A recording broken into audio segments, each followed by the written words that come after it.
2021 के साकार आज बाबा ने 21 जन्मों की कमाई कैसे करें, संगमित पर बाबा ने विशेष इनको समय दिया है। बाबा के समय जो है ज्ञान सुनना सुनाना है, याद करना है और उनको भी याद कराना है। बहुत अनमोल समय है। बाबा ने सत्य की भी महिमा की है कि वहाँ पर क्या क्या चीज़ें।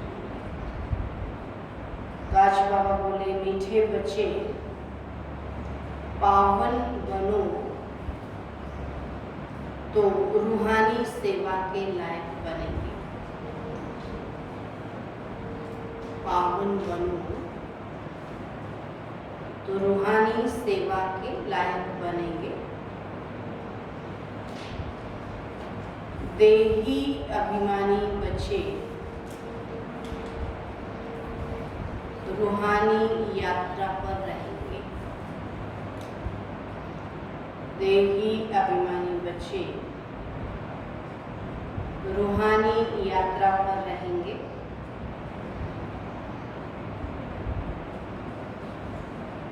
और दूसरों को भी यही यात्रा कराएंगे। दूसरों को भी यही यात्रा कराएंगे। प्रश्न है, संगम पर तुम बच्चे जो कमाई करते हो, यही सच्ची कमाई है कैसे? संगम पर तुम बच्चे जो कमाई करते हो, यही सच्ची कमाई है कैसे? उत्तर है, अभी की जो कमाई है, अभी की जो कमाई है वह 21 जन्म तक चलती है। अभी की जो कमाई है वह 21 जन्म तक चलती है। इसका कभी भी देवाला नहीं निकलता। इसका कभी भी देवाला नहीं निकलता। ज्ञान सुनना और सुनाना, याद करना और कराना। ज्ञान सुनना और सुनाना, याद करना और कराना, यही है सच्ची सच्ची कमाई। यही है सच्ची सच्ची कमाई जो सच्चा सच्चा बाप ही तुम्हें सिखलाता है। जो सच्चा सच्चा बाप ही तुम्हें सिखलाता है। ऐसी कमाई सारे कल्प में कोई भी कर न सके। ऐसी कमाई सारे कल्प में कोई भी कर न सके। दूसरी कोई भी कमाई साथ नहीं चलती। दुनिया का बाप कहते कोई भी धन दौलत पैसा आदि कुछ भी साथ नहीं चलेगी, लेकिन बाबा ने ऐसी कमाई करना सिखाया जो 21 जन्म हमारे साथ चलेगी। दूसरी कोई भी कमाई साथ नहीं चलती है। गीत है, हमें उन राहों पर चलना है जहाँ गिरना और संभलना है। ओम शांति। भक्ति मार्ग में तो बच्चों ने बहुत ठोकरें खाई हुई, दर दर भटकते हैं, ठोकरें खाते हैं। तो बाबा कहते भक्ति मार्ग में बहुत ही भावना से यात्रा करने जाते हैं, रामायण आदि सुनते हैं और ऐसे प्रेम से बैठ कहानियाँ सुनते हैं जो रोना भी आ जाता है। रामायण पढ़ते हैं, बैठे बैठे रोते भी हैं कि हमारे भगवान की सीता भगवती को रावण डाकू ले गया, फिर सुनने समय बैठ रोते। तो यह है सब दंत कथाएं जिससे फायदा कुछ भी नहीं। पुकारते भी हैं कि हे पतित पावन आओ, आकर हम दुखी आत्माओं को सुखी बनाओ। तो यह नहीं समझते कि आत्मा दुखी होती है, क्योंकि वह तो आत्मा को निर्लेप कह देते हैं, कहते आत्मा में कुछ लगता ही नहीं, लेकिन सुख दुख तो आत्मा ही कहती। तो बाबा कहते हैं कि वो समझते हैं आत्मा दुख सुख से न्यारी है। तो यह क्यों कहते हैं? क्योंकि समझते हैं परमात्मा सुख दुख से न्यारा है। परमात्मा सुख दुख से न्यारा है और आत्मा ही परमात्मा है, इसलिए कह दिया पर आत्मा भी क्या है? सुख दुख से न्यारी है, ऐसा कहते। तो बच्चे फिर सुख दुख में कैसे आएंगे? तो इन सब बातों को अब बच्चों ने समझा है। इस ज्ञान मार्ग में भी कभी ग्रहचारी बैठती है, कभी कुछ होता है और कभी प्रफुल्लित रहते और कभी मुरझाया हुआ चेहरा रहता है। तो यह होती है माया से लड़ाई। तो माया पर ही जीत पानी है। जब बेहोश होते हैं तब संजीवनी बूटी दी जाती है, मन माना। रामायण में गाते हैं कि संजीवनी बूटी सुना। तो भक्ति मार्ग में चहचटा बहुत है। देवताओं की मूर्तियों को कितना श्रृंगारते, सच्चे जेवर पहनाते हैं और वह जेवर तो ठाकुर की प्रॉपर्टी है। ठाकुर का श्री कृष्ण, उनको पहनाते हैं तो प्रॉपर्टी किसकी हो गई? ठाकुर की हो। तो ठाकुर की प्रॉपर्टी सो पुजारी या ट्रस्टी की हो जाती है। अब तुम बच्चे जानते हो कि हम चैतन्य में बहुत हीरे जवाहरों से सजे हुए थे। सतयुग में थे तो बहुत हीरे जवाहरों से सजे हुए थे, और फिर जब पुजारी बनते हैं तो भी बहुत जेवर पहनते हैं। अब कुछ भी नहीं, इस समय तो क्या है, सब कितने कंगाल हो गए ना, कुछ भी नहीं। चैतन्य रूप में भी पहने, फिर जड़ रूप में भी पहने, और अब नो जेवर। यहाँ बाबा ज्ञान के जेवर पहना था, स्थूल में कोई जेवर पहनने की आवश्यकता नहीं, बिल्कुल साधारण है। तो बाप कहते हैं मैं साधारण तन में आता हूँ, कोई राजाई आदि की ठाट बाट नहीं है। तो सन्यासियों के भी बहुत ठाट बाट होते हैं। सन्यासियों को भी अच्छा अच्छा सिंहासन दिलाते हैं, कितने प्रकार का टीका लगाते हैं, बाल बनाते हैं, बाबा उनके भी बहुत ठाट बाट होते हैं। अभी तुम समझ गए हो बरोबर सतयुग में कैसे हम आत्माएं पवित्र थी, शरीर भी हमारे पवित्र थे, दोनों का श्रृंगार भी बहुत अच्छा रहता है।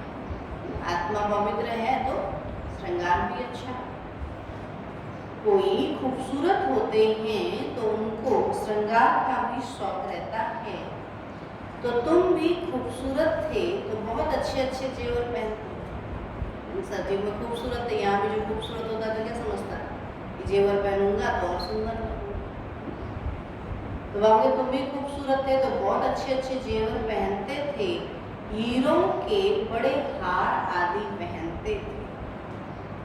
तो यहाँ हर चीज सांवरी है। कलयुग में अगर हर चीज सांवरी है, देखो गौएं भी सांवरी होती गई, काली होती ना गौ। तो बाबा कहते हैं बाबा जब श्रीनाथ द्वारे गया था तो बहुत अच्छी गौएं थी। कृष्ण की गौ बहुत अच्छी दिखाते हैं, उसको भी गोरा दिखाते हैं, सफेद दिखाते हैं। यहाँ तो देखो कोई कैसे हैं, क्योंकि कलयुग है। ऐसी गौएं वहाँ होती हैं, वहाँ काली गौएं नहीं होती, वहाँ गोरी गौएं होती हैं। तुम बच्चे विश्व के मालिक बनते हो तो तुम्हारी सजावट भी वहाँ ऐसी सुंदर रहती है। तो विचार करो, गौएं तो जरूर होनी चाहिए। दूध कहाँ से मिलेगा? वहाँ की गौओं का गोबर भी कैसा होता होगा? गौ सुंदर तो गोबर भी अच्छा, कितनी ताकत हो, खाद होगी ना उससे। पेड़ पौधों को खाद चाहिए तो बाबा कहते हैं वहाँ का रहन सहन खान पान अच्छा होगा तो सब अच्छा होगा। तो जमीन को खाद चाहिए, तो खाद डाली जाती है तो अच्छा अनाज पैदा होता है। यहाँ भी खाद डालते हैं तो वहाँ सब चीजें अच्छी ताकत वाली होती हैं, और यहाँ तो कोई चीज में ताकत नहीं। हर एक चीज बिल्कुल ही पावरलेस हो गई, किसी भी चीज में बाबा ने तो पावर नहीं। बच्चियाँ सूक्ष्म वतन में जाती थी और कितने अच्छे अच्छे बड़े बड़े फल खाती थी, सूबी रस आदि पीती थी, है ना। यहाँ शरबत कहते हैं, तो सत्युग में उसको सूबी रस कहते हैं। तो सूक्ष्म वतन में जाती तो सूबी रस पीती थी। तो यह सब साक्षात्कार कराते थे कि माली वहाँ कैसे फल आदि काट कर देते हैं। अब सूक्ष्म वतन में तो फल आदि हो न सकते, तो केवल साक्षात्कार हो रहा, वहां तो कुछ नहीं। तो यह साक्षात्कार होता है, वैकुंठ तो फिर भी यहाँ ही होगा। तो मनुष्य समझते हैं वैकुंठ कोई ऊपर में है, तो वैकुंठ न सूक्ष्म वतन में और न मूल वतन में होता है। अब न परम धाम मूल वतन में होता और न सूक्ष्म, वैकुंठ तो यही इसी धरती पर था। तो यहाँ ही होता है। तो यहाँ जो बच्चियाँ साक्षात्कार करती हैं वह फिर इन आँखों से देखेंगे, जैसी पोजीशन ऐसी सामग्री भी रहती है। मनुष्य जैसा होगा उसकी सामग्री भी वैसी ही होगी ना। राजाओं के महल देखो कैसे अच्छे अच्छे होते हैं। जयपुर में बहुत अच्छे अच्छे महल बने होंगे, सिर्फ महल देखने के लिए मनुष्य जाते हैं, तो भी टिकट रहती है। जबकि कुछ नहीं, उन महलों में खंडहर है तो भी देखने के लिए किराया लगता है, टिकट लेते हैं, जाते हैं, घूम के आते हैं। वहाँ कोई राजा महाराजा थोड़ी। तब बाबा कहते खास वह महल देखने के लिए रखते हैं। खुद फिर और महलों में रहते हैं, तो सो भी अभी कलयुग में अपना दूसरा घर बना लिया, और जो अपना महल था ना क्या टूरिस्ट के लिए रख दिया। तब बाबा कहते हैं ये भी कलयुग में, ये है ही पतित दुनिया, कोई अपने को पतित समझते थोड़े ही हैं। तो तुम अभी समझते हो हम तो पतित थे, कोई काम के नहीं थे, फिर हम गोरा बने। तो वह दुनिया ही फर्स्ट क्लास होगी। यहाँ पर अमेरिका आदि में फर्स्ट क्लास महल हैं, परंतु वहाँ की भेंट में तो ये तो कुछ नहीं। सत्य की भेंट में अब कहते ये अमेरिका के महल आदि कुछ नहीं। फर्स्ट क्लास गौएं होती हैं सतयुग में। अब कहते फर्स्ट क्लास गौएं होती हैं, वहाँ ग्वाले भी होते हैं। श्री कृष्ण को ग्वाला कहते हैं। यहाँ जो गौओं को संभालने वाले हैं वह कहते हैं हम गुर्जर हैं। गुर्जर भी कहते ग्वालों, जंगल में ही रहते हैं, वहीं गाय पालते हैं, तो उनको गुर्जर कहते हैं। तो वो कृष्ण के वंशावली हैं। तो वास्तव में कृष्ण की वंशावली नहीं कहेंगे। कृष्ण तो सूर्यवंशी था, राजा का बच्चा था, प्रिंस था। तो कृष्ण की राजधानी के कहेंगे तो साहूकारों के पास गौएं होंगी, तो गुजर संभालने वाले भी होंगे, गायों को संभालने वाले भी होंगे। तो यह गुजर नाम सतयुग का है। यहाँ भी कहते हैं गुजर लोग हैं। अब ये सतयुग का नाम है। कल की बात है, कल हम आदि सनातन देवी देवता धर्म के थे, फिर पतित बने हैं तो अपने को हिंदू कहलाते थे। पूछो तुम आदि सनातन देवी देवता धर्म के हो या हिंदू धर्म के हो? आप जाके पूछ सकते हैं ना, हिंदू हो कि आदि सनातन देवी देवता के धर्म के। आजकल सब हिंदू लिख देते हैं। हिंदू धर्म किसने स्थापन किया? फॉर्म भराता है ना, उसमें भी लिखा हुआ हिंदू धर्म किसने स्थापन किया। क्रिश्चियन धर्म का बता देंगे, बौद्ध धर्म का बता देंगे, लेकिन हिंदू धर्म का किसी को पता ही नहीं। तो पूछो देवी देवता धर्म किसने स्थापन किया, तो यह भी कोई नहीं जानते हैं। तो बाबा यह प्रश्न पूछते हैं कि बताओ कि आदि सनातन देवी देवता धर्म किसने स्थापन किया? शिव बाबा ब्रह्मा द्वारा कर रहे हैं। राम या शिव बाबा की श्रीमत पर आदि सनातन देवी देवता धर्म स्थापन है ना। शिव कहो या राम, बाबा दोनों एक ही बात। फिर रावण राज्य होता है, विकारों में जाते हैं, तो भक्ति मार्ग शुरू हो जाता है, तब हिंदू कहलाने लगते हैं। तो अभी अपने को कोई देवता कह न सकते। पता है देवताओं जैसे लक्षण नहीं है, इसलिए अपने को क्या कह देते हैं? हिंदू कहते हैं। रावण ने विश्वास बनाया तो बाप आकर वाइसलेस बनाते हैं, तो तुम ईश्वरीय मत से देवता बनते। तो बाप ही आकर तुम ब्राह्मणों को देवता बनाते हैं। तो सीढ़ी कैसे उतरते हैं, यह तुम बच्चों की बुद्धि में नंबरवार बैठता है। सबकी बुद्धि में एक जैसा नहीं समझ आता, नंबरवार बैठता है, तुम जानते हो। और सभी मनुष्य आसुरी मत पर चल रहे हैं और तुम ईश्वरीय मत पर चल रहे हो।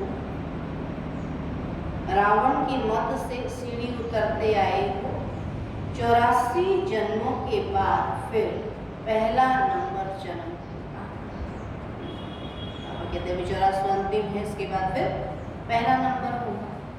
तो ईश्वरीय बुद्धि से तुम सारे सृष्टि के आदि मध्य अंत को जान जाते हो। बाबा ने बुद्धि दी है, अब ईश्वरीय बुद्धि हो गए तो पूरे 84 जन्मों को बाबा कहते सृष्टि के आदि मध्य अंत को जान जाते हो।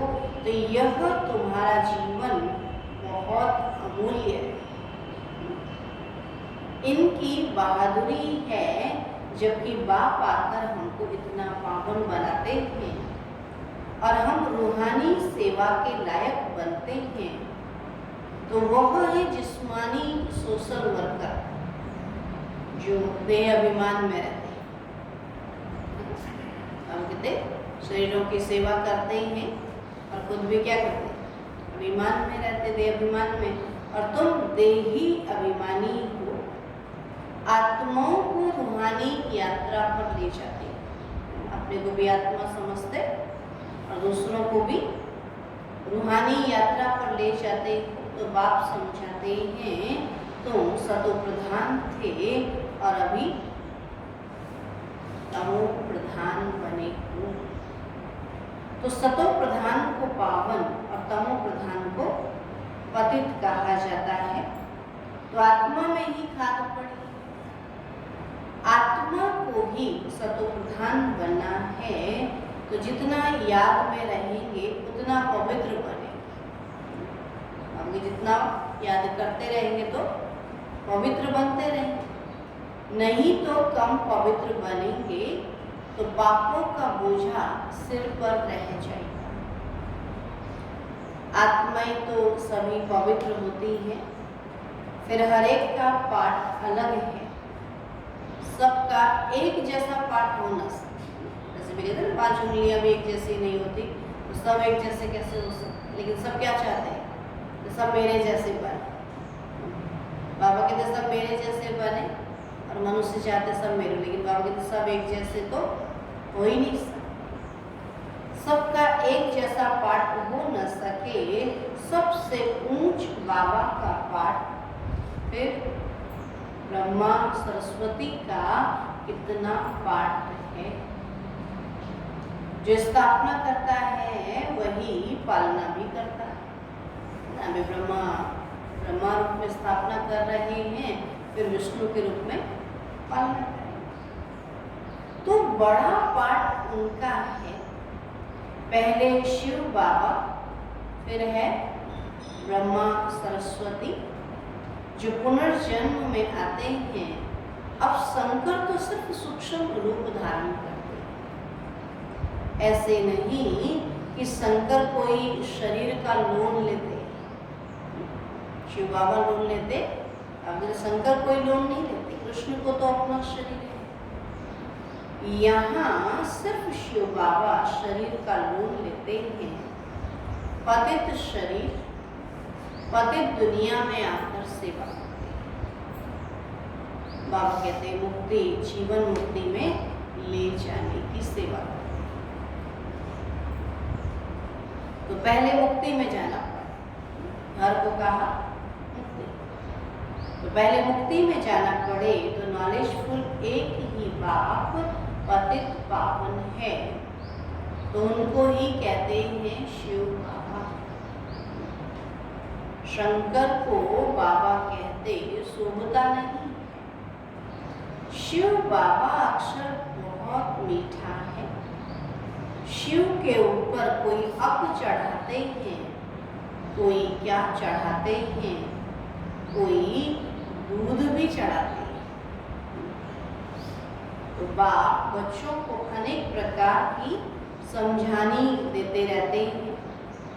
तो बच्चों के लिए समझाया जाता है कि सारा मदार योग पर है,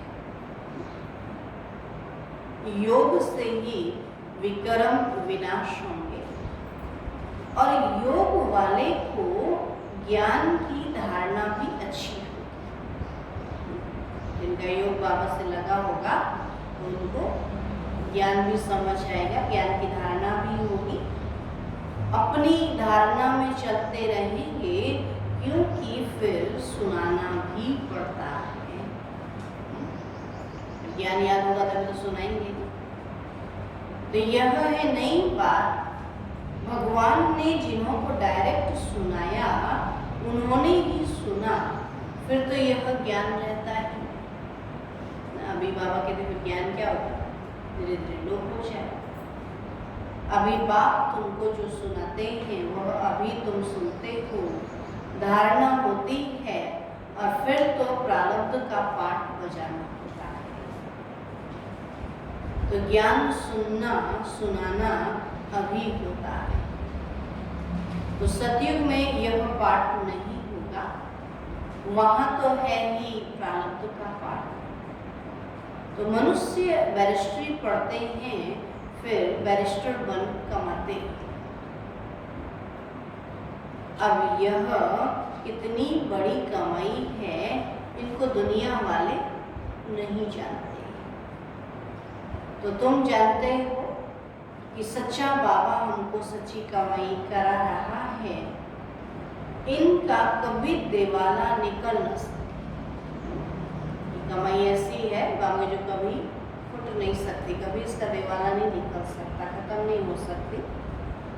तभी तुम सच की कमाई करते हो, और वह फिर 21 जन्म साथ रहती है, लेकिन वह कमाई साथ नहीं रहती है।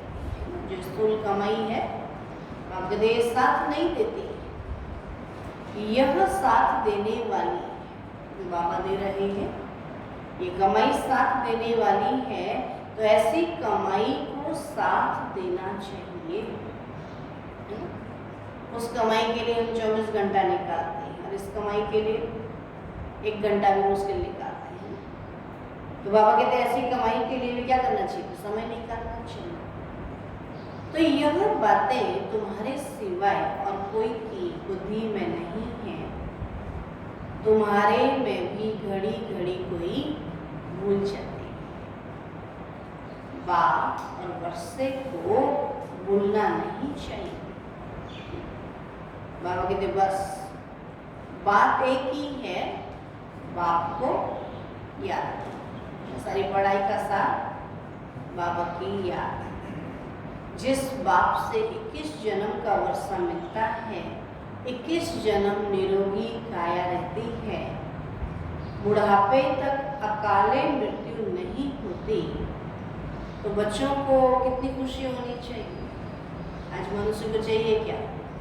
कहते स्वस्थ तन होना चाहिए, बाकी तो सब चीज़ें हम कमा ही लेंगे, है ना। और सतयुग में बाबा ने क्या दिया? तन मन धन सब कुछ भरपूर किया। तो बाबा कहते तो कितनी खुशी होनी चाहिए। तो बाप की याद है मुख्य, तो इसमें ही माया विघन डालती है,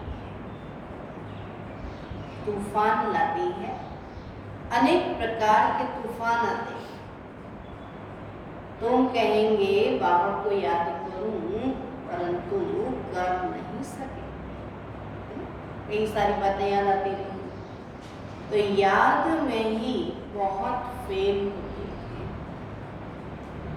योग की बहुतों में कमी है, तो जितना हो सके योग में मजबूत होना चाहिए।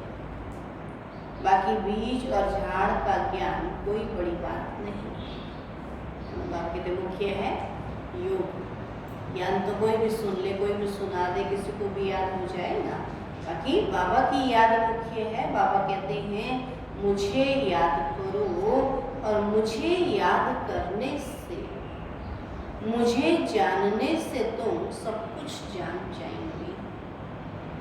तो याद में ही सब कुछ भरा हुआ है। स्वीट बाबा, शिव बाबा को याद करना है।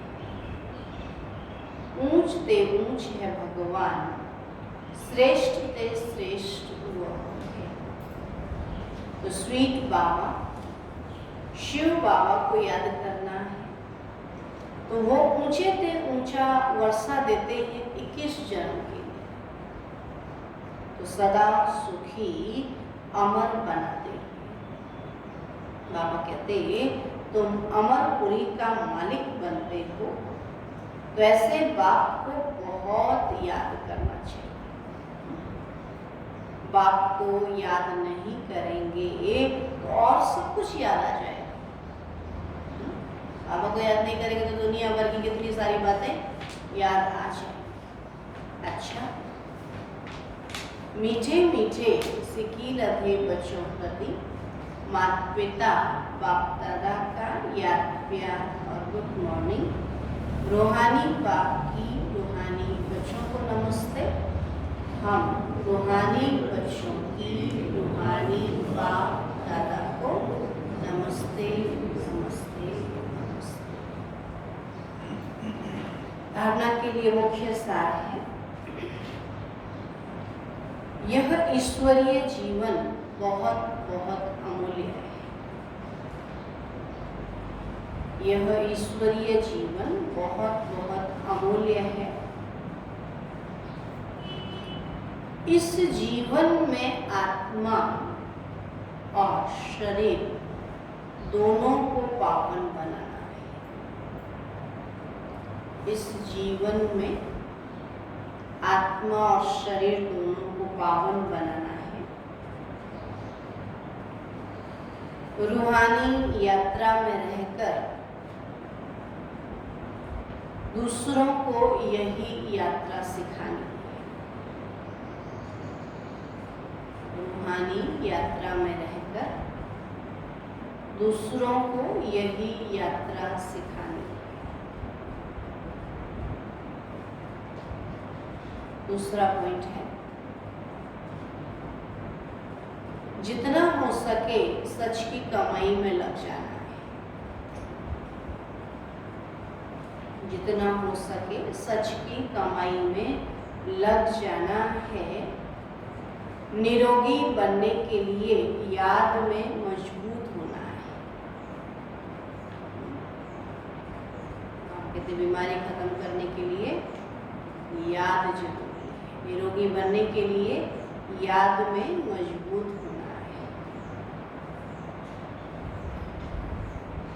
वरदान है आज का, मास्टर नॉलेजफुल बन, अनजान पने को समाप्त करने वाले ज्ञान स्वरूप योग युक्त भव।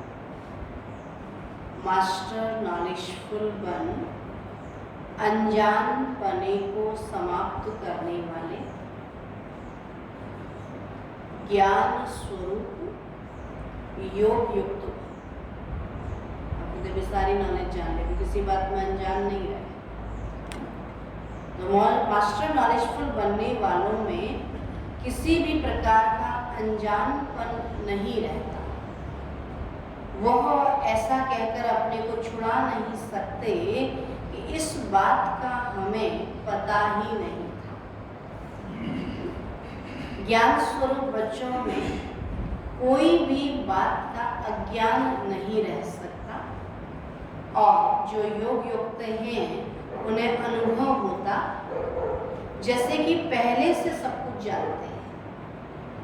बाबा कहते योग में रहते हैं उनको ऐसा अनुभव होता वो जैसे कि पहले से ही सब कुछ जानते हैं। वो यह जानते हैं कि माया की छमछम रिमझिम कम नहीं है। माया तो दिन दिन क्या होगी, बढ़ेगी। तो माया की छमछम रिमझिम कम नहीं है। माया भी बड़ी रौनकदार है। बाबा रौनकदार है तो माया भी रौनकदार है, इसलिए उससे बचकर रहना है। जो सभी रूपों से माया की नॉलेज को समझ गए उनके लिए हार खाना असंभव है। तो माया को हर तरीके से समझ गए उनके लिए माया से हार खाना असंभव है। स्लोगन है, जो सदा प्रसन्न चित्त है वह कभी प्रश्न चित्त नहीं हो सकता। जो सदा प्रसन्न चित्त है वह कभी प्रश्न चित्त नहीं हो सकता। क्यों हुआ, क्या हुआ, किस लिए? बाबा कहते नहीं, जो हुआ सब अच्छा है, तभी तो प्रसन्न रहेंगे, नहीं तो घड़ी घड़ी मूसते रहेंगे। ठीक है, आज बाबा कहते पावन बनेंगे तो रूहानी सेवा के लायक बनेंगे। बाबा उन्हीं को सेवा देगा जो पावन बनेगा। जो पावन नहीं बनेगा तो बाबा कहते सेवा भी नहीं कर पाएंगे, याद भी नहीं कर पाएंगे। इसलिए क्या करना है, खुद भी याद करना और दूसरों को भी याद दिलानी है। ज्ञान भी सुनना है, सुनाना भी है, तो याद भी करना। तो ज्ञान का, पढ़ाई का मुख्य सार ही है याद। आज गुरुवार है।